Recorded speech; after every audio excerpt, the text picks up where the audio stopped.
Hello बच्चों, welcome to the सगुन coaching centre. मेरा नाम है सगुन कुमार राठौर और प्यार से आप मुझे एसके सर के नाम से भी जानते हैं। तो आज है हमारा lecture number 3 some basic concept of chemistry वाले चैप्टर का। पिछले हम 2 लेक्चर कर चुके हैं, उसके आगे का आज हम पढ़ने वाले हैं।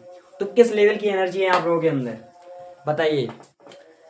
देखिए, पिछले जो लेक्चरों में मैंने पढ़ा है, आई होप मुझे लगता है कि आप लोगों ने वो दोनों लेक्चर अच्छे से किए होंगे, उनके नोट्स भी बनाए होंगे और उनका रिवीजन भी आप लोगों ने किया होगा। तो डेली आपको कंसिस्टेंसी मेंटेन रखनी है। इसी फेज में आके कुछ बच्चे जो होते हैं छोड़ देते हैं, लेकिन आपको डेली वही एनर्जी रखनी है। ठीक है, कुछ बात मैं आपसे कहना चाहूँगा कि देखो, ऐसा नहीं है कि हमने 1 से 2 दिन अपना जो है 100% दे दिया, उसके बाद हमने छोड़ दिया।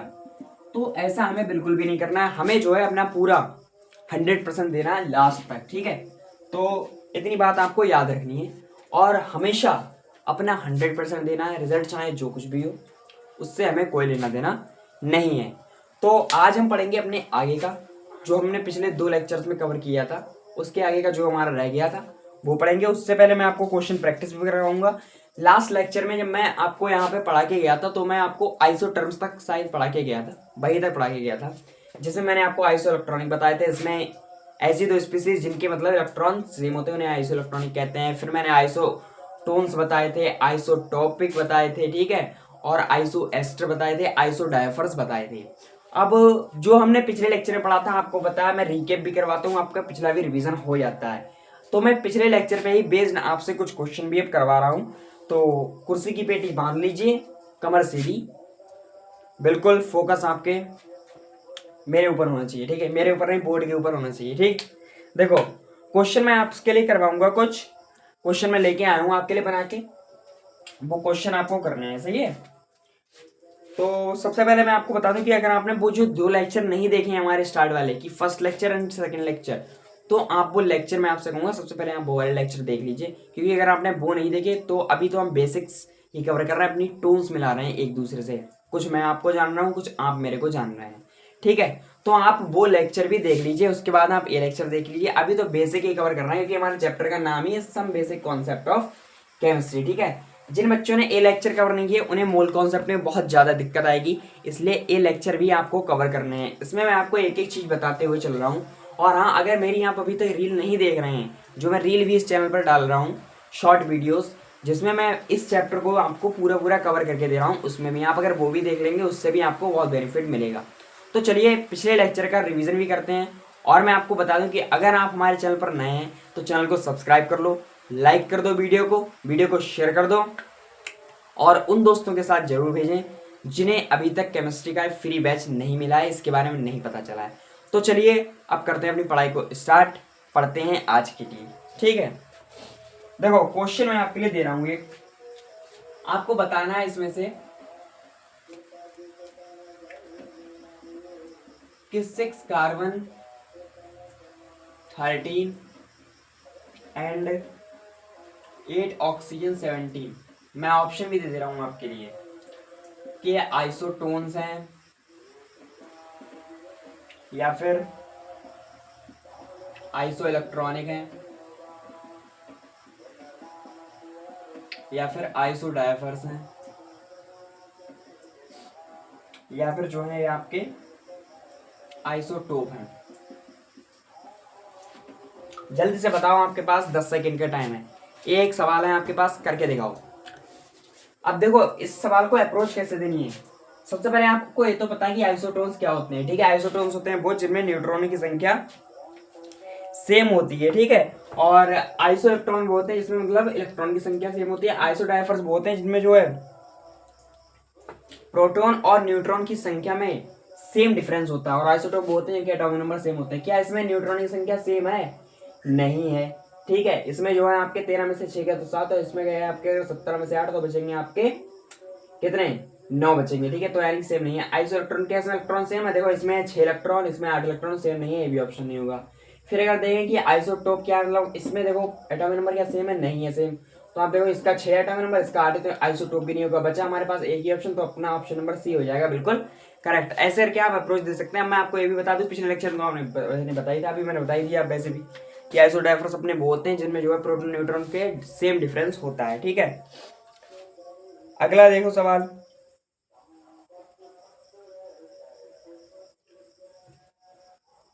अगर किसी भी स्पीसीज में if one species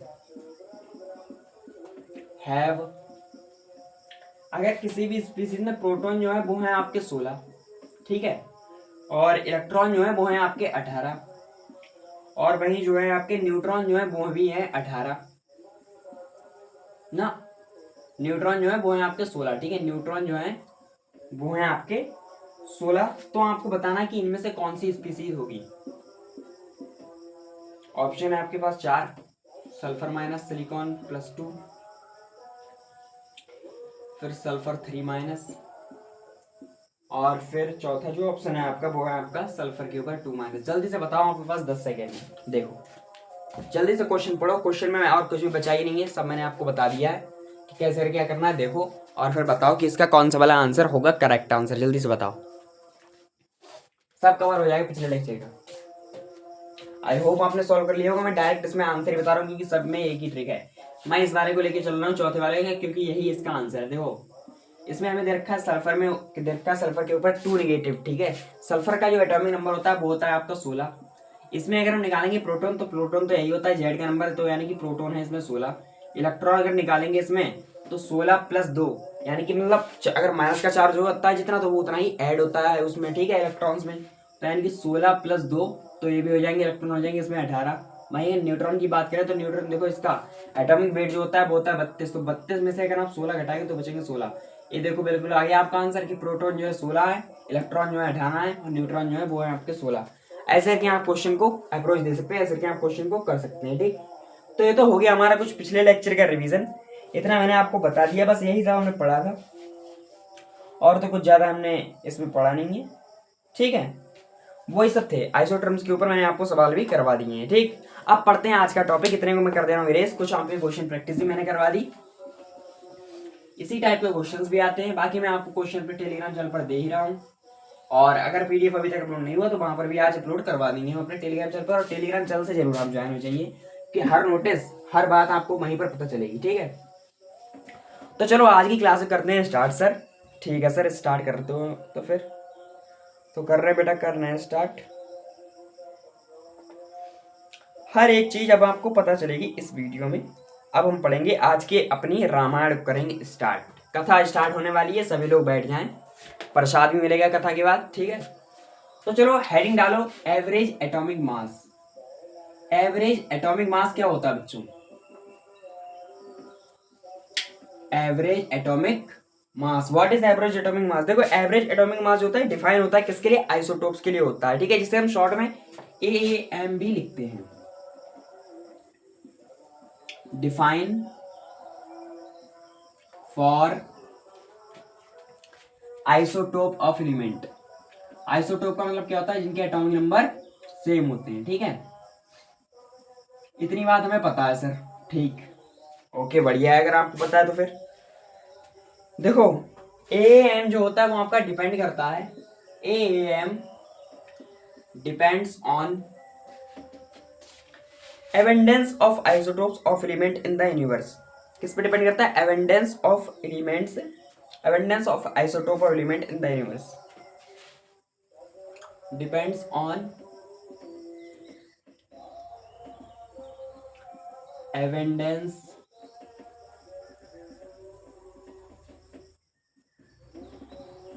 of isotopes of element in the mixture, ठीक। तो अभी तक मैंने आपको 2 पॉइंट बताया कि एवरेज एटॉमिक मास जो होता है वो आपका ओनली डिफाइन होता है आइसोटोप्स ऑफ एलिमेंट्स के लिए, और वहीं पर जो है AM डिपेंड करता है abundance of isotopes of element in the universe, ठीक है। अब देखो मैं आपको सिंपल बता दूं, इसका जो होता है डायरेक्ट फॉर्मूला मैं आपको याद करवा देता हूँ कि आपको फॉर्मूला याद रखना है। AAM इज इक्वल टू होता है, मैं तो आपके लिए कुछ विद एग्जाम्पल से समझाऊंगा, उस एग्जाम्पल को करने के बाद आपको फॉर्मूला किसी भी चीज को रटने की कोई जरूरत नहीं है, ठीक है। AAM क्या होता है? देखो जैसे मान लो मैंने यहाँ पर एग्जाम्पल के लिए लिया है कोई एलिमेंट M मान लिया मैंने, ठीक है।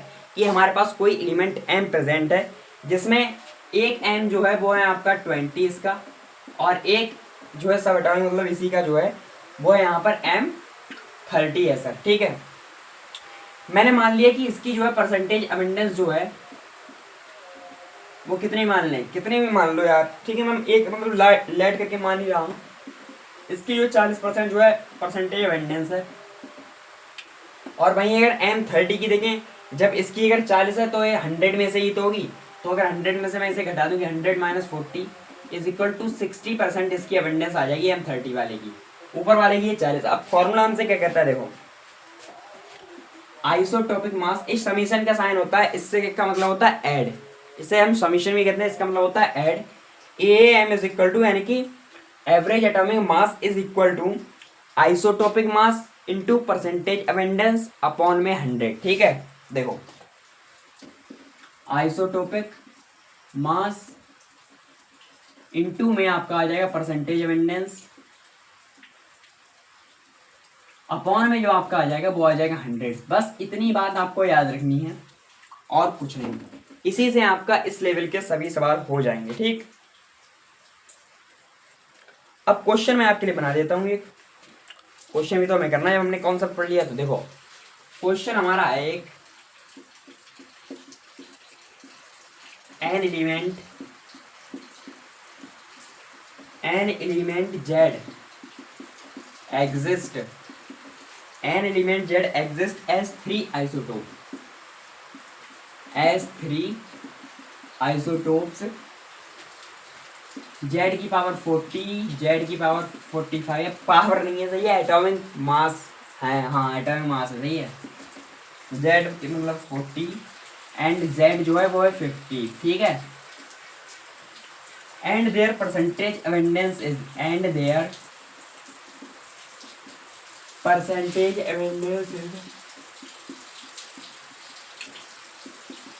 20%, 30% and 50%।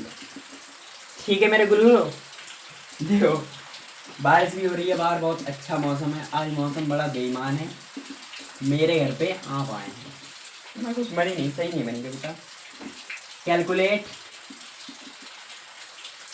The AM average atomic mass of Z, हमें निकालना है जेड का एवरेज एटॉमिक मास सर, तो वो सर अब निकाल देंगे हम। क्वेश्चन क्या है हमारे सामने, क्वेश्चन को पढ़ो ध्यान से, कि an element Z exist as 3 isotopes, Z मतलब 40, Z 45 and Z 50, okay, and their percentage abundance is 20%, 30% and 50% respectively. Calculate the AM of Z, कोई बात नहीं है निकाल देंगे जब हम हैं साथ, तो डरने की क्या है बात। ठीक है, तुरुरु कर लो। ठीक है, क्या निकालना है हमें, AM निकालना है जेड का, AM ऑफ जेड। क्या मैंने फॉर्मूला बताया था आपको, फॉर्मूला जो होता है अपना वो होता है आइसोट्रोपिक मास इनटू में आपका जो है परसेंटेज अबेंडेंस। अगर एक दे रखा हो तो जो है एक का ही लिख देते हैं, लेकिन यहाँ पर लिखा है समीशन का, यानी कि सबका हमें इतना तो लिखना ही है, अगर दूसरा तो उसका भी प्लस लगा के सब ऐसे लिखते जाना। कैसे करना मैं देखो बताता हूँ आपको। सबसे पहली बात तो देखो Z40 जो है इसकी परसेंटेज अबेंडेंस हमें कितनी दे रखी है, 20%। Z45 की जो दे रखी है वो दे रखी है हमें 30%, और वहीं Z50 की जो दे रखी है वो दे रखी है हमें कितनी, 50%। ठीक है, अब करते हैं सर, देखो आपको कुछ नहीं करना होता कि ये जो 40 है इसकी मल्टीप्लाई कर देनी है इससे 20 से। ठीक है, सॉरी 40 इंटू 20, 40 इंटू 20, अब आपको लगाना है प्लस का साइन। अब जो दूसरा दे रखा है कि इसे 45 वाला है तो इस पे भी हमें कर देनी है, सॉरी अब हमें इसका भी कर देना कि 45 गुणा 30, प्लस में जो है 50 वाला दे रखा है इसकी भी इससे परसेंटेज से कर देनी है कि 50 गुणा 50, पूरे के अपॉन में आपका आ जाएगा 100। अब इसे सॉल्व कर लो, आपका एवरेज एटॉमिक मास आ जाएगा, यही हो जाएगा आपका आंसर। हम ही सॉल्व कर देते हैं, देखो 4 दूनी कितना होता है 8, 800 हो जाएगा। ठीक है, प्लस में हो जाएगा 3, मतलब 45 की 30 से करेंगे तो फिर 3 पंजे 15 का 5, 3 चौक 12 और 1 13, बचा एक 0, वो भी लिख दो। 50 का कितना होल स्क्वायर होता है 2500, ठीक है सर बिल्कुल, अपॉन में आ जाएगा अपना 100, इसे कैलकुलेट करो, जोड़ो। इसे जब जोड़ोगे आप, आपके लिए पूरे जोड़ के दिखाऊँ, वैसे तो मैं डायरेक्ट ही कर देता हूँ। 1350 और 800, देखो ऐसे जोड़ते हैं। 0 0 0 5 8 3 11 5 16 6 2 1 3 1 4, कितना हो गया? 4650 बटे 100। और जब 2 हम यहाँ पर काटेंगे तो 2 के बाद लगेगा पॉइंट स्टूडेंट, तो आ जाएगा आपका 46.5। यही हो जाएगा आपका आंसर। बताओ, कॉन्सेप्ट था, कॉन्सेप्ट के ऊपर क्वेश्चन है। एक एक चीज आपको समझ में आ गई होगी, आ गई है ना? बोलो बोलो बोलो बोलो। कमेंट भी कर दिया करो अगर इतनी बढ़िया क्लास लग रही है तो। ये देख लेते हो लेकिन ना लाइक करते हो ना कमेंट करते हो, लेकिन कोई बात नहीं, हमारा काम है पढ़ाना आपको, हम पढ़ाएंगे। हमारे तो रोज सब्सक्राइब बढ़ना है। और हाँ, एक बात याद रखना, आपका एक सब्सक्राइब बहुत मोटिवेशन देता है हमारे लिए। आपका मोटिवेशन हम है और हमारा मोटिवेशन आप, इसलिए जितना लेक्चर को शेयर करोगे, क्योंकि आपका एक सब्सक्राइब हमारा मोटिवेशन हाई कर देता है, हाई कर देता है। और जब हमारे व्यू पहुंचते हैं 1000, तो मोटिवेशन यहाँ से होता है, यहाँ से यहाँ चला जाता है। तो बस आपका काम है वीडियो को लाइक करना, चैनल को सब्सक्राइब करना, शेयर करना और दोस्तों के साथ। बस वही हमारा मोटिवेशन है। याद कर लो इसे, याद तो हो ही गया होगा, नोट कर लो यार, नोट कर लो मेरे प्यार, नोट कर लो, नोट कर लो। इरेज कर दे रहा हूँ मैं, सही है? बहुत देर हो गई, नोट तो कर ही लिया होगा आप लोगों ने।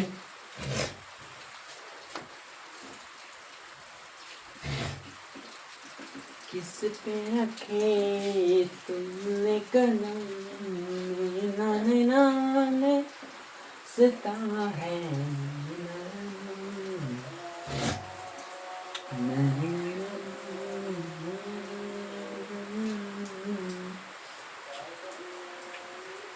कि जो मैं या तुम समझ लें वो इशारा कर लिया मैंने, भरोसा बस तुम्हारा था, तुम्हारा कर लिया मैंने। मदद है, हौसला है, रब है, हिम्मत है, दुआएं हैं, किनारा करने वालों से किनारा कर लिया मैंने। देखो अगला हेडिंग डालो कि एटॉमिक मास क्या होता है। कुछ एटॉमिक मास से जुड़ी हुई बातें याद कर लेते हैं, ठीक है? वैसे तो ये चीजें मैं सब बता चुका हूँ आपको कि mass of 1 proton, mass of 1 neutron, ये तो सब मैं आपको बता चुका हूँ, फिर भी बता देते हैं, ठीक है? देखो वैसे मैं यार बता चुका हूँ ये जो मैं अभी पढ़ाने जा रहा हूँ। अच्छा, ये थोड़ा अलग कॉन्सेप्ट है लेकिन आपको पता होना चाहिए।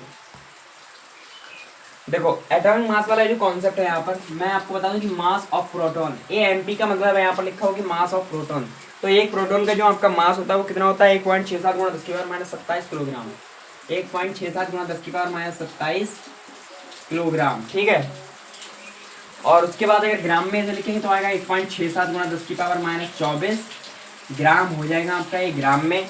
वही अगर AMU में लिखेंगे तो ये होता है 1 AMU के बराबर। किसके? 1 AMU के बराबर होता है सर, ठीक है? अब मैं लिखूंगा कि एम एन यानी कि मास ऑफ न्यूट्रॉन, MN का मतलब है मास ऑफ एक न्यूट्रॉन। तो कितना होता है? 1.67 गुणा 10 की पावर माइनस 27 किलोग्राम, बिल्कुल सेम ही होता है। और 1.67 गुणा 10 की पावर माइनस 27 गुणा माइनस 24 ग्राम। आपको ये तो पता ही नहीं कन्वर्जन कि हाँ कैसे किलोग्राम से ग्राम में जाते हैं, ये सब चीज़ें ये तो पता होंगी, ठीक है?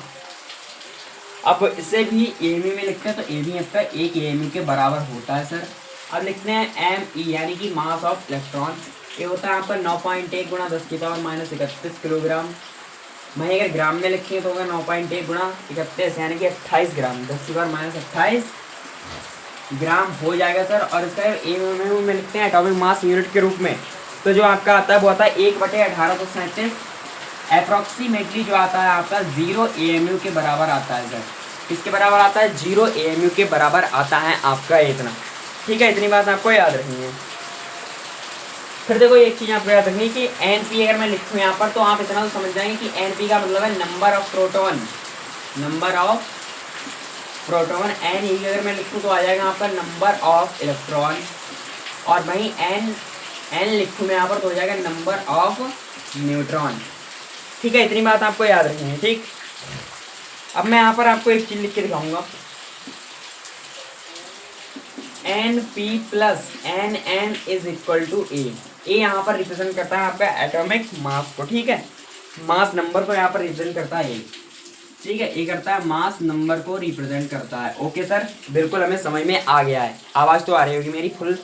ठीक है, क्योंकि मैं बोल ही रहा हूँ उतनी तेज, आपको आवाज़ बिल्कुल क्लियर होगी। ठीक है, इतनी चीज हो गई, इतनी बात याद रखो। अब मैं आपको बताऊँ, देखो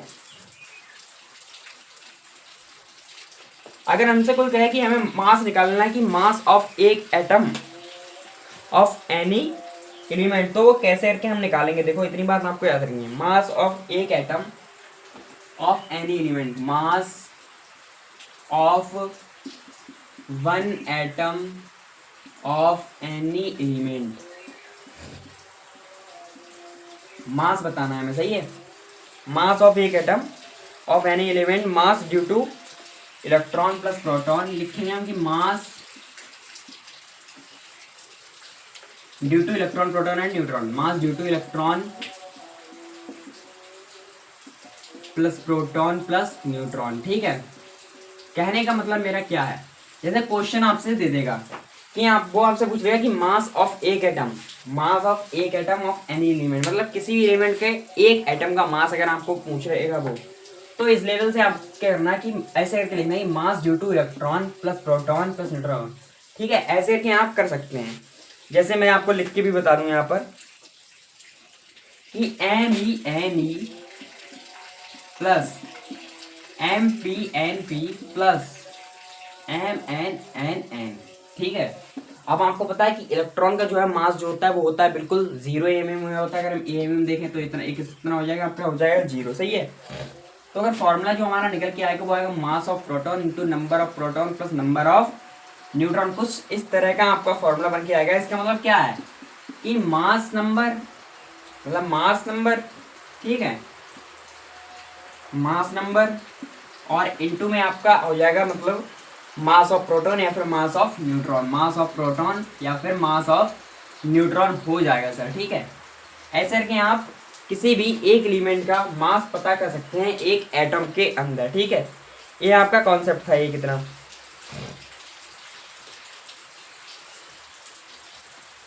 और एक चीज तो मैंने शायद बता दी होगी आपको कि एक एएमयू जो होता है आपका, नोट करके यहाँ पर लिख लो अपनी कॉपी में भी कि एक एएमयू इज इक्वल टू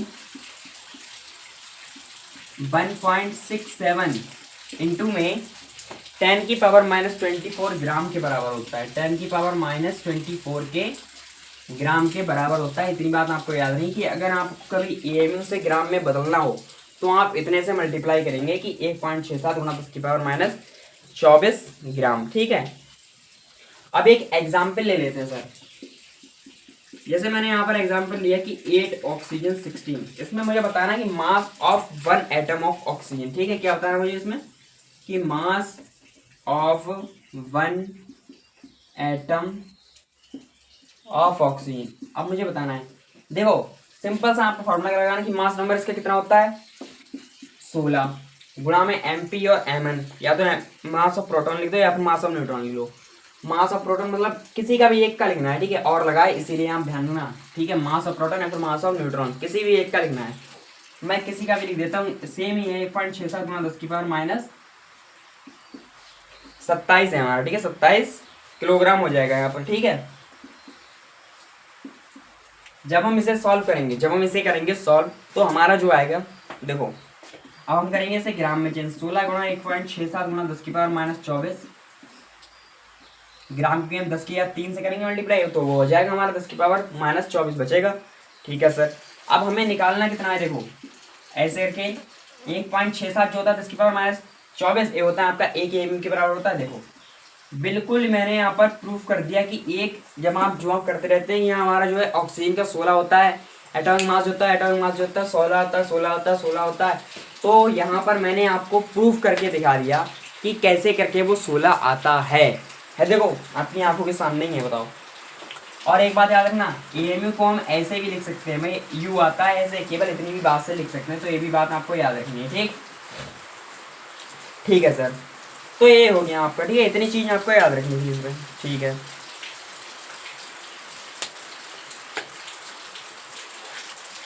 अब मैं आपको देखो बताऊं, इतना पढ़ लो, इतना नोट कर लो, उसके बाद आगे करते हैं। अभी एक कुछ टाइप के मतलब क्वेश्चन आते हैं कि number of atom present in इतने एएमयू मास, ठीक है। तो उसके लिए एक फॉर्मूला मैं आपको बता रहा हूँ। जैसे कोई अगर पूछे कि number of atoms present in any element, ठीक, कोई एक एलिमेंट दे देगा, उसमें एक फॉर्मूला है, यहाँ पे नोट करके लिख लो, ठीक है। नोट करके लिख लो आप, आपके लिए बहुत बेनिफिट देगा ये, ठीक है। कि नंबर ऑफ एटम्स ऑफ ये एक्स कोई मान लो यहाँ पर एलिमेंट में ले रहा हूँ, ठीक है। तो आपको जितना भी दे रखा हो कि given mass of x, given mass of x in AMU, in AMU, ठीक है। एएमयू में आपको मास जो है जो दिया होगा क्वेश्चन में वो आपको लिखना है ऊपर, अपॉन में आपको लिखना है कि एटॉमिक मास ऑफ नाइट्रोजन, मतलब atomic mass of x in AMU. यही होता है आपका फॉर्मूला। कि अगर आपसे पूछ रहे कि नंबर ऑफ एटम बताओ, किसी भी एक एलिमेंट को दे देगा, कोई पूछ लेगा जैसे नाइट्रोजन ही आपको ले ले कि आपको बताना है भाई कितने एटम है उसके, तो आपको जो मास दे रखा होगा वो आपको ऊपर रखना है, अपॉन में उसका जो है एटॉमिक मास आपको रखना है, ठीक है, जो होता है उसका। ठीक, एग्जाम्पल के लिए मैं आपको पूछ लूँ कि कैलकुलेट, यहाँ पर मैं ले रहा हूँ इसका example, calculate number of atoms of nitrogen in 280 AMU. देखो आपके सामने ही सवाल बनाता हूँ, कोई वैसे नहीं कि हाँ लिख के जाता हूँ, ठीक है। निकालना है, फॉर्मूला लगाएंगे कि number of atom of nitrogen is equal to, given mass हमारे लिए कितना दे रखा है 280 एएमयू, 280 लिख देंगे हम। और अपॉन में इसका टोटल मास कितना होता है, नाइट्रोजन का कितना होता है बताओ। नाइट्रोजन का जो होता है वो होता है आपका 14, कितना होता है 14। काट दो इसके लिए, काटा पीटी करो, 14 दूरी 28 यानी कि 20 हो जाएगा आपका। इसका आंसर 20 एटम होंगे आपके 280 एएमयू में, ठीक है। 280 एएमयू में जो होंगे आपके 20 होंगे एटम, ठीक। ठीक है सर, बिल्कुल समझ में आ गया है। इतनी बात तो क्लियर हो गई, ठीक है, हो गई सर।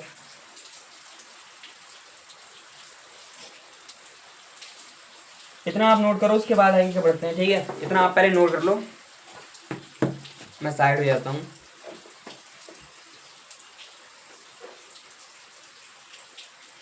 देखो यही सेम कॉन्सेप्ट हम मॉलिक्यूल के लिए भी लगा सकते हैं, इतनी बात याद रखना। जैसे जो है अगर यहीं पर मैं केवल कुछ नहीं करना, बस यहाँ पर एटम की जगह चेंज करना मॉलिक्यूल, ठीक है। जो भी आपको मास दे रखा होगा वो आपको लिख देना है, और बाकी एटॉमिक मास आपको लिख देना है, उसका आपका मॉलिक्यूल भी निकल आएंगे, ठीक है।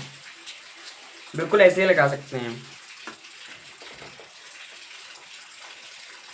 आपको कुछ यूनिट कन्वर्जन बता दूं यहाँ पर, क्योंकि बहुत सारे बच्चे यूनिट कन्वर्जन में फंसते हैं, और टॉपिक भी है एक आपका फिजिक्स में भी बेसिक मैथ आप अगर पढ़ रहे होंगे अभी तो उसमें भी बताया जाएगा, लेकिन मैं यहाँ पर भी आपको बता दे रहा हूँ क्योंकि बहुत से बच्चे क्वेश्चन करते वक्त फंस रहे हैं। मुझसे बच्चों ने कहा भी था कि थोड़ा सा यूनिट कन्वर्जन के बारे में बता देना, तो पहले आप इतना ही नोट कर लो। आई होप अब तो कर लिया होगा आप लोगों ने, सही है। तो फिर यूनिट कन्वर्जन के बारे में आपको थोड़ा सा बता दे रहा हूँ, इसी में बता दे रहा हूँ। वैसे मेरा केमिस्ट्री का टॉपिक है नहीं, थोड़ा सा है, वो मैं आपको फिर भी बता दे रहा हूँ कि यूनिट कन्वर्जन कैसे करते हैं, ठीक है। इरेज कर रहा हूँ मैं ये, कुछ चीजें बता दूंगा जिससे आपका क्लियर हो जाएगा कि कैसे करके यूनिट कन्वर्जन करते हैं किसी भी क्वेश्चन में। जैसे अभी मैंने आपको किलोग्राम से ही ग्राम में करवाया, तो बहुत सारे बच्चे कंफ्यूज हो गए होंगे कि कैसे कैसे किया है कैसे नहीं किया है, तो वो मैं आपको करवा दे रहा हूँ यहाँ पर। वो देखने के बाद आप काफी हद तक यूनिट कन्वर्जन में एक्सपर्ट हो जाएंगे, ठीक है। डालो heading unit conversion, unit conversion, unit conversion, ठीक है सर, ठीक। जो कुछ सिंपल से फंडे हैं, पता होगा, लेकिन बहुत सारे बच्चों को इसी की वजह से उनका क्वेश्चन गलत होता है, इसी की वजह से उनके नंबर कटते हैं। कि पूछा होता है हमसे सवाल सेंटीमीटर में, हम लिखाते हैं मीटर में, पूछा होता है सवाल ग्राम में, हम लिखाते हैं किलोग्राम में। इसी वजह से नंबर जो है वो कट जाते हैं और फिर रैंक नीचे चली जाती है। देखो 1 किलोग्राम में मैं आपको बता दूं होते हैं 1000 ग्राम, कितने होते हैं 1000 ग्राम जिसे हम 10⁻³ ग्राम के रूप में भी लिख सकते हैं। ठीक है, एक ही बात है, वो या तो 1000 लिखो या तो 3 जीरो लगाओ या फिर 10⁻³ लिख दो। ठीक है, अब मैं आपसे पूछूं कि 1 ग्राम में कितने किलोग्राम होते हैं, अब बच्चा कंफ्यूज होता है यहाँ पे। देखो, यूनिट कन्वर्जन का मतलब होता है, जब मैं 1 ग्राम यहाँ पर पूछूंगा तो 1 ग्राम तो आपको लिखना ही है। ये जो 10⁻³ है, ये इधर जो है इसके अपॉन में आ जाएगी। ठीक है, अपॉन में 10⁻³। ये जो मैंने 1 ग्राम पूछा है तो एक का यहाँ पर जो है वो हो जाएगी मल्टीप्लाई। ठीक है, तो ये हो जाएगा आपका इतने किलोग्राम, यानी कि 1 ग्राम में जो होता है आपका 1/10⁻³ किलोग्राम होता है, जिसे हम कैसे लिख सकते हैं, इसे जब हम ऊपर उठा के लेके जाएंगे तो आपका ये नेगेटिव में आ जाएगा। इसका मतलब 1 ग्राम में जो है आपका 10⁻³ किलोग्राम होता है। सिंपल बात याद रखनी कि 1 किलोग्राम में होते हैं 10⁻³ ग्राम और 1 ग्राम में होते हैं 10⁻³ किलोग्राम। एग्जाम के लिए मैं आपको बता दूं कि जैसे मान लो 5 किलो दे रखा है हमें कि 5 किलो, इसे जब हम ग्राम में बदलेंगे तो हमें 10⁻³ से मल्टीप्लाई करनी होगी, यानी कि 1000 से मल्टीप्लाई करनी होगी। ठीक है, तो 10⁻³ से जब हम करेंगे मल्टीप्लाई तो यह हमारे ग्राम में जाए तो ये आ जाएगा 5000 ग्राम आ जाएगा। ठीक है, वहीं अगर मैं आपसे कहूँ कि 5000 ग्राम को अब आप बदल के दिखाओ किलोग्राम में, तो मैंने क्या बताया कि आपको 10⁻³ यानी कि 1000 से डिवाइड करना होगा। ठीक है, तो सिंपल सी बात है, आपको या तो 10⁻³ से मतलब गुणा करनी होगी। 5000 अगर आप लिखेंगे यहाँ पर गुणा 10⁻³ तो ये है आपके मतलब प्लस की पावर, जब आप इसे 10⁻³ को देखो नीचे लेके जाए 5000 अपॉन में आ जाएगा आपका 1000। ठीक है, क्योंकि माइनस है, जब नीचे लेके जाएंगे तो पावर प्लस की हो जाएगी और अगर इसे ऊपर लेके जाएंगे तो नेगेटिव की हो जाएगी। तो 1 0 से 1 0, 1 0 से 1 0, 1 0 से 1 0, यानी कि आपका 5 किलोग्राम आ जाएगा। ठीक है, ऐसे करके आप ग्राम से किलोग्राम में, किलोग्राम से ग्राम में बदल सकते हैं। ठीक, अब आता है देखो कुछ याद रखने वाले कॉन्सेप्ट। 1 नैनोमीटर जो होता है, 1 नैनोमीटर जिसे हम 1 nm से भी रिप्रेजेंट करते हैं, लेकिन मैं पूरा लिख दूँ 1 नैनोमीटर जो होता है, इसमें होते हैं आपके 10⁻৯ मीटर। ये चीजें आपको याद रखनी रटनी पड़ेंगी। ठीक है, और वहीं अगर मैं आपको कहूँ कि 1 एंगस्ट्रॉम में होता है आपका 10⁻10 मीटर। 1 माइक्रोमीटर में होता है आपका 10⁻6 मीटर। 1 पिकोमीटर में जो होता है आपका वो होता है आपका 10⁻12 मीटर। ठीक है, ये होती है कुछ यूनिट कन्वर्जन, ये आपको पता होना चाहिए। अभी मैंने आपको लिखा है कि 1 AMU में होता है आपका 1.67 इंटू 10⁻24 क्या ग्राम होता है। ठीक है, 1.67 इंटू 10⁻24 ग्राम होता है आपका 1 AMU में। लेकिन अगर मैं आपसे पूछ लूँ कि 1 ग्राम में कितने AMU होते हैं, तो यही सिंपल आपको मेथड लगाना कि 1 ग्राम जब बोल रहे हैं, कि 1 ग्राम जब बोल रहे हैं तो यानी कि जो भी होगा इधर उसके बटे में ये सब चला जाएगा, अपॉन में आ जाएगा 1/6 गुणा 10⁻24 और एक है यहाँ पर हो जाएगी मल्टीप्लाई। ठीक है, तो ये आपका हो जाएगा यहाँ पर AMU, इतने AMU होता है आपका 1 ग्राम में। ठीक, ऐसे करके आप कर सकते हैं। तो ये हो गया आपका यूनिट कन्वर्जन। बेसिकली इतना ही सब कुछ पूछा जाता है। और हाँ, एक बात याद रख लो कि 1 मीटर में होते हैं 100 सेंटीमीटर, तो फिर 1 सेंटीमीटर में होंगे आपके 10⁻2 मीटर। ठीक है, या सिंपल बात समझो तो 1/100 मीटर। ठीक है, इतने होंगे आपके 1 सेंटीमीटर में। ठीक, उसके बाद और क्या बचा है, और क्या बचा है, और तो बस इतना ही आपका काम आएगा। और ध्यान रख लेने की आपकी जो वाटर होता है उसकी जो डेंसिटी होती है यानी कि घनत्व, वो होती है आपकी वाटर की 1 किलोग्राम प्रति मीटर क्यूब। ठीक है, इतना होता है आपका। ठीक है, एक वाटर की डेंसिटी जो होती है, तो इतना आप नोट कर लीजिए। उसके बाद हम आगे बढ़ते हैं। यही यूनिट कन्वर्जन है आपके जो है केमिस्ट्री में, इतना ही काम आएगा। आप इतना याद कर लीजिए इसके लिए। अब आगे बढ़ते हैं, इसके बाद इतना आप कर लो नोट, उसके बाद आगे ही पढ़ते हैं। करो करो करो, नोट करो। यूनिट कन्वर्जन, यूनिट कन्वर्जन कर लिया होगा इतना नोट, कर लिया, कर ही लिया होगा वैसे तो, कर लिया होगा। तो आप कुछ करते हैं क्वेश्चन, क्योंकि क्वेश्चन के बिना हमारा दिन नहीं करता है अच्छे, जब तक हम क्वेश्चन प्रैक्टिस नहीं करते हैं। कॉन्सेप्ट तो पढ़े ही जा रहे हैं, पढ़े ही जा रहे हैं। ठीक है, अब करेंगे हम क्वेश्चन, क्वेश्चन करेंगे। कुछ क्वेश्चन मैं आपको दे रहा हूँ। तो molecules are correctly matched with their atomicity. एक मैंने आपको कॉन्सेप्ट पढ़ाया था एटॉमिसिटी, उसी के ऊपर मैं आपको क्वेश्चन दे रहा हूँ। मैं आपको बताना है कि इसमें कितने, इधर मैं आपको दे रहा हूँ मतलब कंपाउंड, इधर आपको उनकी लिख के बतानी है कि इसमें कितनी इनकी एटॉमिसिटी है, एटॉमिसिटी। जैसे मैं यहाँ पर लिख रहा हूँ पहले सर P4 HNO3 और N2H4 H2SO4। मैंने किसी एक एलिमेंट की नहीं पूछी है, मैंने पूरे कंपाउंड की नेट पूछी है, ठीक है। तो बतानी है आपको किसमें के इसकी कितनी एटॉमिसिटी है। एटॉमिसिटी का मतलब पता है, अगर पता है तो अभी कमेंट में लिख दो। रिकॉर्डेड लेक्चर है तो उसमें क्या है, लेकिन फिर भी आप लिखो, आपको खुद पता चलेगा कि आप कितना जानते हैं। विद डेफिनेशन के साथ लिखो कि एटॉमिसिटी का मतलब क्या होता है। एटॉमिसिटी का मैंने आपको जो मतलब बताया था, किसी भी कंपाउंड में प्रेजेंट टोटल, अगर नेट पूछ रहा है वो, तो नेट बताना है आपको, यानी कि टोटल कितने एटम प्रेजेंट है, वही हमारी होती है एटॉमिसिटी, ठीक है। अब जैसे कि N2H4 ही ले लेता हूं मैं यहाँ पर, तो इसमें जो है आपका नाइट्रोजन के 2 हैं आपके एटम और हाइड्रोजन के जो है वो है 4। तो अगर हम लिखेंगे तो 2 + 4 यानी कि इसकी जो हो जाएगी 6 हो जाएगी एटॉमिसिटी। P4 अगर फॉस्फोरस की देखें तो फॉस्फोरस में जो है 4 एलिमेंट है, 4 एटम है, तो इसकी हो जाएगी 4 आपकी एटॉमिसिटी। HNO3 का अगर देखें तो इसकी हो जाएगी 3 ऑक्सीजन के, 1 नाइट्रोजन का, 1 हाइड्रोजन का, तो यानी 3 4 5, 1 + 1 + 3, तो यहाँ पर हो जाएगी 3 1 4 और 1 5 हो जाएगी, ठीक है। H2SO4 का देखें तो 2 है आपके हाइड्रोजन, 1 है आपका सल्फर, 4 है आपके ऑक्सीजन, तो इसकी जो एटॉमिसिटी हो जाएगी वो हो जाएगी आपकी 2 + 1 + 4, यानी कि 4 2 6 और 1 7। यही हो जाएंगे आपके आंसर्स, यही हो जाएगी एटॉमिसिटी, ठीक है। इसलिए देखो पिछली क्लास का भी आपका रिवीजन हो गया है, ठीक है। ठीक है सर, अगर आपसे कोई भी पूछे कि एटॉमिक मास बताना है और मॉलिक्यूलर मास बताना है हाइड्रोजन का, तो कितना लिखो, क्वेश्चन बता रहा, क्वेश्चन में सीधे पूछ रहा हूँ आपको। एटॉमिक मास, इसमें हो गए कंफ्यूज, बताओ एटॉमिक मास क्या होता है हाइड्रोजन का,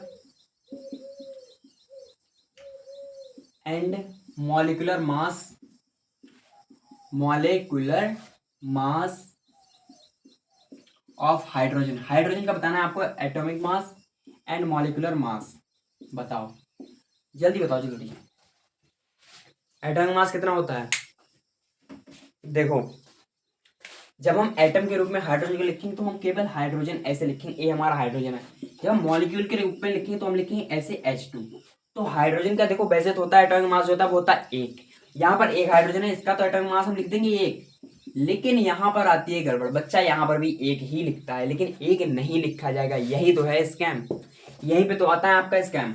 अब जैसे H2 है तो हमारे पास 2 हाइड्रोजन है ना, मॉलिक्यूल के रूप में देखें, 1 हाइड्रोजन का होता है आपका 1, तो 2 हाइड्रोजन का कितना होगा मेरे लाल, 2 होंगे, 2, यानी कि इसका जो हो जाएगा मॉलिक्यूलर मास हो जाएगा आपका 2, कितने हो जाएंगे, 2 हो जाएंगे, ठीक। ऑल कॉन्सेप्ट क्लियर, ठीक है सर क्लियर है। और तो कुछ बचा नहीं है, नए कॉन्सेप्ट ही पढ़ते हैं, क्वेश्चन तो यही समय हमारे ऐसे ही आते हैं।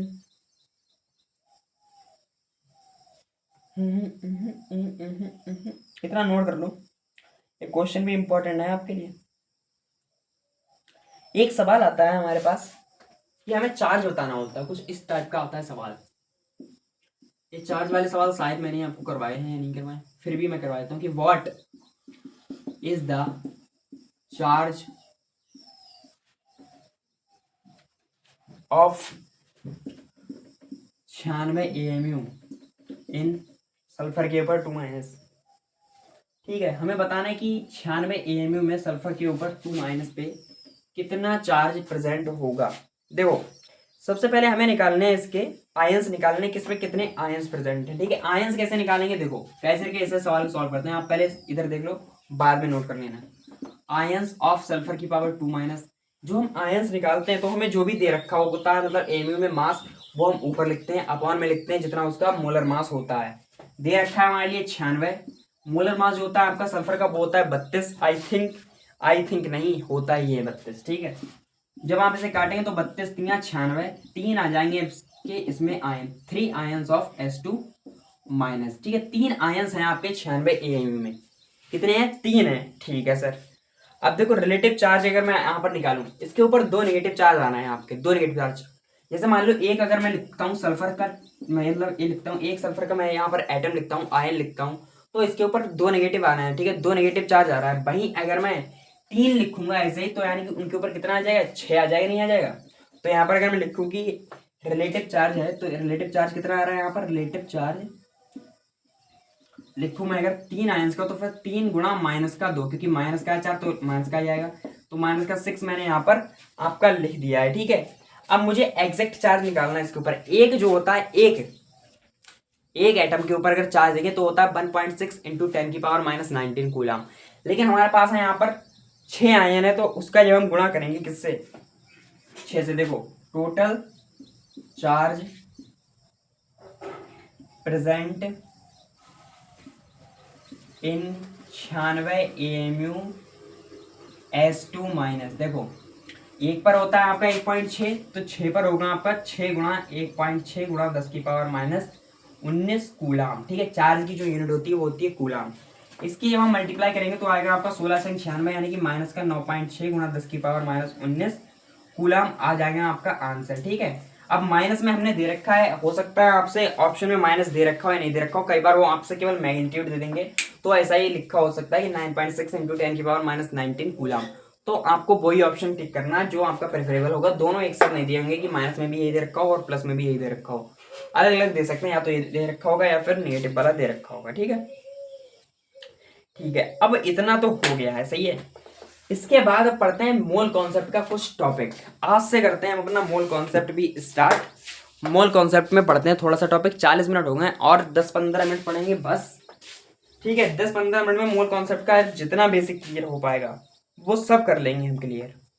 ठीक है, इतना कर लो, एक क्वेश्चन नोट कर लो, उसके बाद करते हैं इरेज। मोल कॉन्सेप्ट के बारे में पढ़ते हैं, सही है।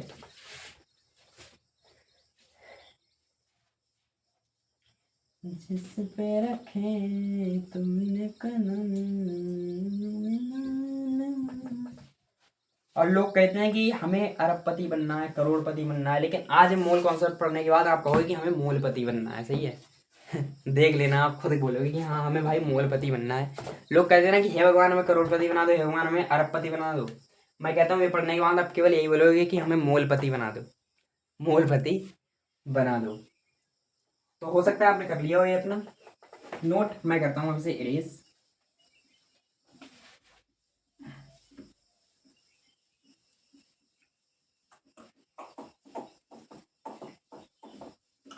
हेडिंग डालो अपनी कॉपी में बड़ा बड़ा, मोल कॉन्सेप्ट। क्या? Mole concept.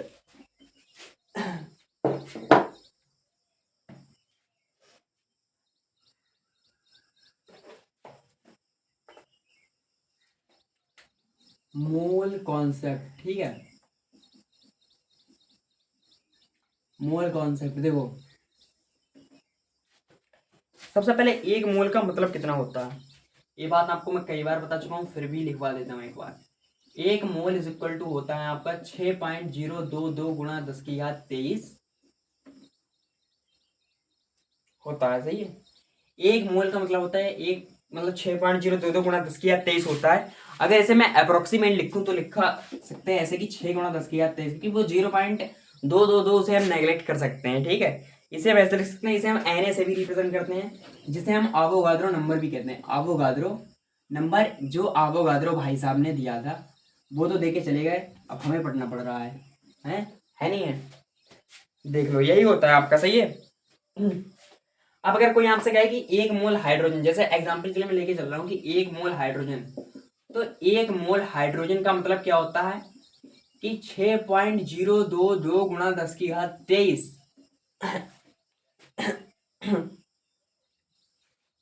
Atoms of hydrogen, atoms of hydrogen.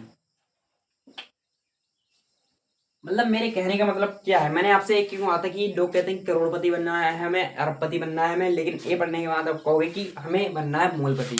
मैंने ये इसलिए आपको बताया क्योंकि एक मोल में जो होता है 6.022 गुणा 10⁻23, यानी कि 6 में आप 10⁻23 बार जीरो लगा दो। और ये एक इतना, अगर मैं मान लो कि मुझे अगर इतना पैसा मिल जाए कि 1 मोल रुपए अगर आपको मिल जाते हैं ना, तो लगभग आपको कितने, अगर आप 1 सेकंड में कितना, अभी देखो मैं आपको बता रहा हूं, मैंने पूरा कैलकुलेट करके रखा है कि मान लो आपके पास 1 मोल रुपया है, सही है, 1 मोल रुपया है आपके पास, और आप पर सेकंड 10 करोड़ रुपए खर्च कर रहे हो। 1 सेकंड में आप कितने 10 करोड़ रुपए खर्च कर रहे हो। तो वो खर्च करने के लिए आपके लिए पता है, इकाई, दहाई, सैकड़ा, हजार, 10,000, लाख, 10 लाख, करोड़, 10 करोड़। मतलब अगर आप डेली, मतलब डेली का तो छोड़ दो, अगर आप पर सेकंड 1 सेकंड में 10 करोड़ भी खर्च कर रहे हो रुपए, तो इतना रुपए आपको खर्च करने में 20 करोड़ साल लग जाएंगे। 20 करोड़, सही है? क्या 20 करोड़ साल तक आप जिंदा रह पाएंगे? बताओ, रह पाएंगे? इसीलिए मैं कहता हूँ कि अब अगर कोई भी कहे कि हमें करोड़पति बनना है, मतलब अरबपति बनना है, आप भगवान के सामने हाथ जोड़ो, कहो हे भगवान हमें मूलपति बना दे, हे भगवान हमें मूलपति बना दे। अरे 20 करोड़ साल तक तुम जिंदा रहोगे? बताओ, अगर इतना रुपए मिल गया तो मान लीजिए 6.022 गुणा 10 के 23, तो इसे जब मैंने कैलकुलेट किया था कि मान लो मैं अगर डेली का 1 सेकंड में, मतलब 1 सेकंड में, मैं 1 सेकंड की बात कर रहा हूँ, 1 सेकंड हो गया इतनी देर में खत्म, यानी कि 1 सेकंड में अगर आप 10 करोड़ रुपए खर्च करते हो तो इतना रुपए आपको खर्च करने के लिए 20 करोड़ सालें लगेंगी, 20 करोड़ साल लग जाएंगे। सोचो। इसलिए कोई भी अब कहे कि हमें अरबपति बनना है, करोड़पति बनना है, आप कहना कि हमें मोलपति बनना है, सही है? क्या बनना है? मोलपति बनना है। चलो वो तो होंगी बातें, लेकिन अब जो मेन कॉन्सेप्ट है उस पर आते हैं। भाई साहब इतनी चीज है कि यहाँ अब आपसे क्वेश्चन पूछ लेगा कि हाँ 1 मोल हाइड्रोजन दे रखा है तो कितने आपके उसमें है, यानी कि 1 मोल हाइड्रोजन का मतलब होता है 6.022 गुणा 10 के 23 एटम्स ऑफ हाइड्रोजन। ऐसे करके अगर आपसे वो कहते हैं कि 1 मोल कार्बन डाइऑक्साइड है तो आपको बता देना सीधे 6 पॉइंट, मतलब इतने से अगर 1 मोल की बात करें तो आपको इतने से 6 गुणा 10 के 23 से मल्टीप्लाई करना है, ठीक? इतनी बात आपको याद रखनी है। सही है सर। और मैं कोई आपको फॉर्मूला रटवाऊंगा नहीं, मैं सीधे कॉन्सेप्ट से करके दिखाऊंगा, सीधे यूनिट कन्वर्जन के मेथड से, ठीक है? मैं ढूंढ रहा हूँ जरा एक सवाल कोई बढ़िया सा आपके लिए। किस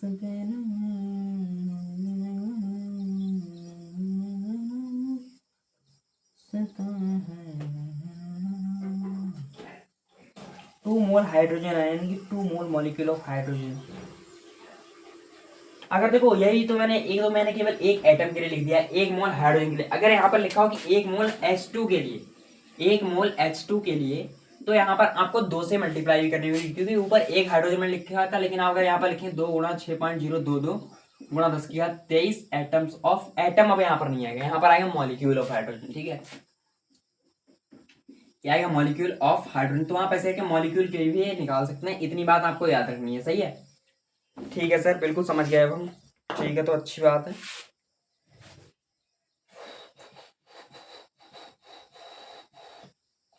3 मोल ऑफ सल्फर, 3 गुणा Na।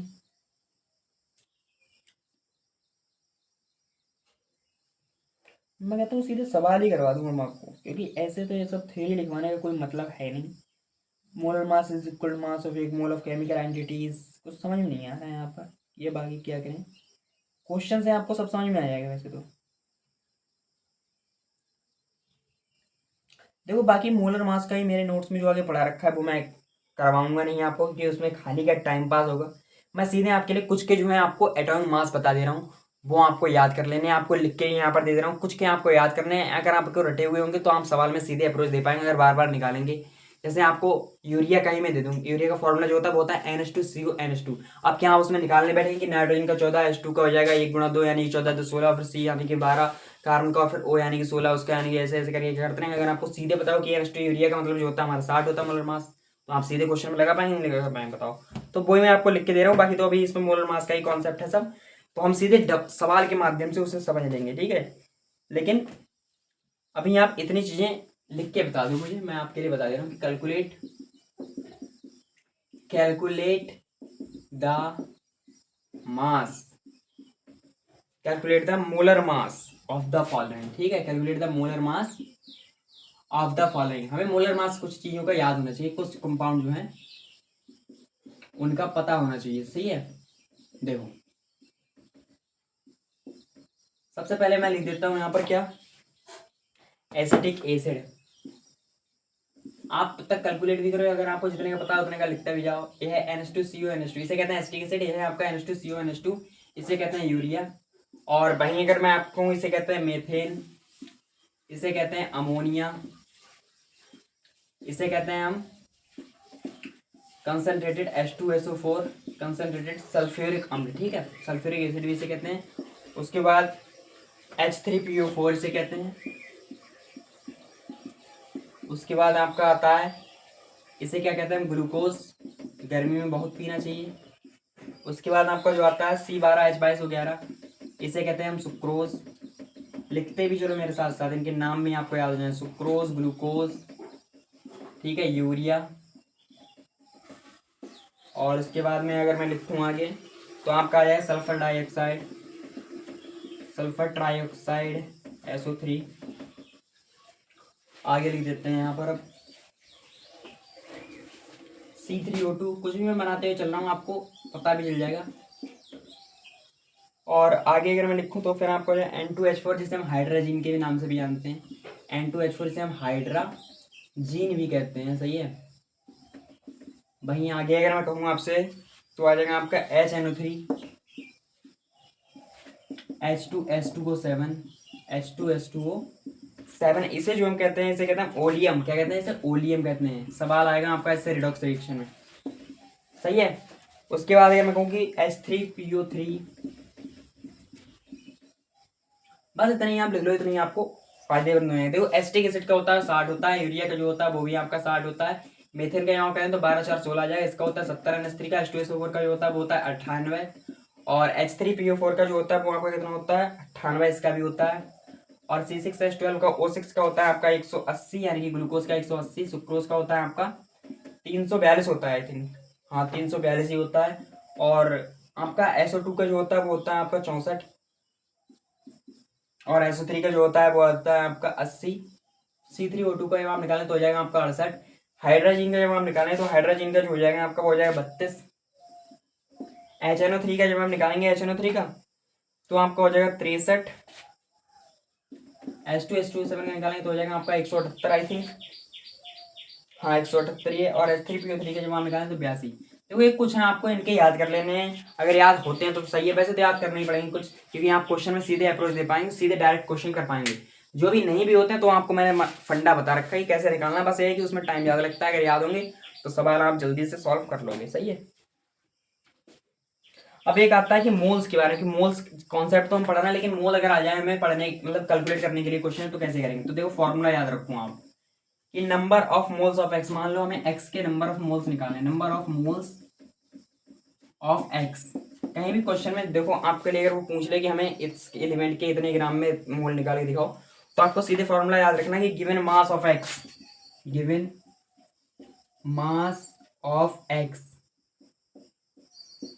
और अपॉन में जो है molar mass of x, molar mass of x. Example के लिए मैं आपको बता दूं, फॉर्मूला है याद रखना, बहुत इंपॉर्टेंट फॉर्मूला है, इसे पूरी केमिस्ट्री चलती है। एग्जाम्पल के लिए मैं अगर आपसे कह दूं कि 32 ग्राम मीथेन में के कितने मोल होंगे, 32 ग्राम मीथेन CH4 के मोल बताओ, तो क्या करना है आपको, सीधे लिख देना है कि number of moles of methane. Number of mole यानी कि स्मॉल एन से जब हम रिप्रेजेंट करते हैं तो हम इसे मोल कहते हैं, ठीक है। नीचे मैं लिख दे रहा हूँ CH4, यानी कि इसका मतलब है कि number of moles of methane. तो गिवन वेट जो भी आपको दे रखा है, गिवन मास कितना दे रखा है 32, अपॉन में जब अभी मैंने आपको CH4 का लिखवाया था कितना है 16 होता है, तो आप लिख देंगे अपॉन में 16, यानी जब इसे काटेंगे तो आ जाएगा 16 दूनी 32, तो इसके निकल के आ जाएंगे 2 मोल। तो ऐसे करके आप कैलकुलेट कर सकते हैं किसी के भी मोल्स, ठीक है। यही होता है आपका फॉर्मूला, सिंपल फॉर्मूला, सही है। ठीक है सर, बिल्कुल हम समझ गए, सही है, ओके समझ गए। लेकिन आपने क्या एक बात सोचिए कि ये भी हमारे ग्राम में है, गिवन मास जो मास दे रखा है हमें ग्राम में दे रखा है, और मोलर मास भी हमारे ग्राम में होता है, तो ग्राम ग्राम मान लो है यहाँ पर लिखा हुआ, ठीक है। तो ग्राम ग्राम काटने के बाद यहाँ पर यूनिट मोल कैसे आ जाती है, अगर इतना पता है तो मुझे अभी कमेंट में जवाब देके दिखाओ। और यही है मेरा सवाल भी आप लोगों से कि ग्राम ग्राम काटने के बाद सीधे यूनिट यहाँ पर मोल कैसे आ जाती है, सही है। इस सवाल का जवाब आप दे दो, बाकी का अगर नहीं दे पाते हो तो अगली लेक्चर जो होगा उसमें मैं आपको बताऊंगा कि यहाँ पर ग्राम ग्राम काटने के बाद सीधे मोल क्यों आ जाता है, सही है। इसका आप कॉन्सेप्ट का जवाब मुझे इसी वीडियो के लेक्चर में जरूर दें, और इसी पर मैं एक रील भी बनाऊंगा आज ही कि ग्राम ग्राम काटने के बाद सीधे मोल क्यों आता है। मैं दावा कर सकता हूँ कि 95% बच्चे इसका आंसर गलत बताएंगे या फिर सही से एक्सप्लेन नहीं कर पाएंगे कि ग्राम ग्राम काटने के बाद सीधे यहाँ पर मोल कैसे आ जाता है। ये मैं चैलेंज भी करूंगा एक रील में, सही है, आज ही बनाऊंगा, उसमें चैलेंज भी करूंगा कि इसके लिए काटने के बाद सीधे मोल आ कहाँ से जाता है, क्या अपने आप प्रकट हो जाता है। इसका जवाब आपको कमेंट सेक्शन में बताना, आज का एक क्वेश्चन है मेरा, सही है। अब लेक्चर करते हैं यहीं पर एंड, उसके बाद हम पढ़ेंगे अगले लेक्चर से, सही है। मोल कॉन्सेप्ट में जितनी चीजें आज बतानी थी, जितना हो पाया उतना कवर कर दिया है। आई होप आपको लेक्चर पसंद आया होगा, और आपने नोट्स भी अच्छे से बनाए होंगे, अच्छे से पढ़ा भी होगा, अच्छे से क्वेश्चन की भी आज हमारी सबसे ज़्यादा प्रैक्टिस हुई है, वो भी मैंने करवाए हैं। तो आई होप आपको सब कुछ समझ में आया होगा। समझ में आया होगा अगर सब कुछ, तो फिर वीडियो कर दीजिए लाइक, शेयर कर दीजिए अपने दोस्तों के साथ। चैनल पर नए हो तो चैनल को कर लीजिए सब्सक्राइब। और आप लाइक करें ना करें, लेकिन वीडियो को शेयर जरूर कर दें, क्योंकि मुझे पता है लोग मुझे पसंद तो करते हैं, लेकिन मतलब वीडियो देख लेते हैं, लाइक नहीं करते हैं। सही है, मतलब चैनल को सब्सक्राइब नहीं करते हैं। अगर आप ज़्यादा लोगों के पास भेजेंगे हमारा इस चैनल को, तो वो लोग देखेंगे, उन्हें पसंद आएगा, वो लोग सब्सक्राइब जरूर करेंगे। तो आपका एक सब्सक्राइब हमें बहुत मोटिवेशन देता है। तो थैंक यू हमारे साथ कोऑपरेट करने के लिए, बने रहने के लिए, इतना पढ़ने के लिए। मिलते हैं कल के लेक्चर में। Bye bye, tata, take care.